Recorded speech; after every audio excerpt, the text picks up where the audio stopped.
ఉమ్మడి మెదక్ జిల్లా వ్యాప్తంగా ప్రధాన వార్తలు చూసుకున్నట్లయితే మెదక్ జిల్లా నిజాంపేట మండలం కల్వకుంట గ్రామంలో మల్కాజ్గిరి మాజీ ఎమ్మెల్యే ఘాటు వ్యాఖ్యలు చేశారు. రాష్ట్రంలో కాంగ్రెస్ పాలనలో బీఆర్ఎస్ కోట్లు ఉన్నారేమో నన్న అనుమానం కలుగుతుంది.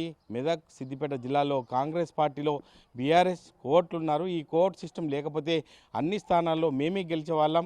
కొంతమంది ఉద్యోగస్తులు హరీష్ రావుకు సపోర్ట్ చేస్తున్నారని ఎద్దేవా చేశారు. ఉమ్మడి మెదక్ జిల్లాలో 3వ విడత పంచాయతీ ఎన్నికలు రేపు. సంగారెడ్డి జిల్లాలోని 207 సర్పంచ్ స్థానాలకు 576 మంది అభ్యర్థులు, మెదక్ జిల్లాలోని 161 సర్పంచ్ స్థానాలకు 506 మంది అభ్యర్థులు, సిద్దిపేట జిల్లాలోని 150 సర్పంచ్ స్థానాలకు 587 మంది అభ్యర్థులు బరిలో ఉన్నారు. మెదక్ జిల్లా మనోహరాబాద్ మండలం కూచారం గ్రామ శివార్లోని 44వ జాతీయ రహదారిపై ఘోర రోడ్డు ప్రమాదం జరిగింది. వ్యక్తి బైక్పై దూసుకు వెళ్లిన డీసీఎం ఒకరు మృతి. సిద్దిపేట జిల్లా దుబ్బాక నియోజకవర్గ సర్పంచ్ల సన్మానం చేసిన దుబ్బాక బీఆర్ఎస్ ఎమ్మెల్యే కొత్త ప్రభాకర్ రెడ్డి, రాష్ట్ర ఎస్సీ ఎస్టీ కమిషన్ చైర్మన్ బక్కి వెంకటయ్య తదితరులు పాల్గొన్నారు. సంగారెడ్డి జిల్లాలోని నారాయణఖేడ్ మోడల్ డిగ్రీ కళాశాల డిస్ట్రిబ్యూషన్ సెంటర్ వద్ద అధికారులపై పోలీస్ సిబ్బంది అగ్రహం.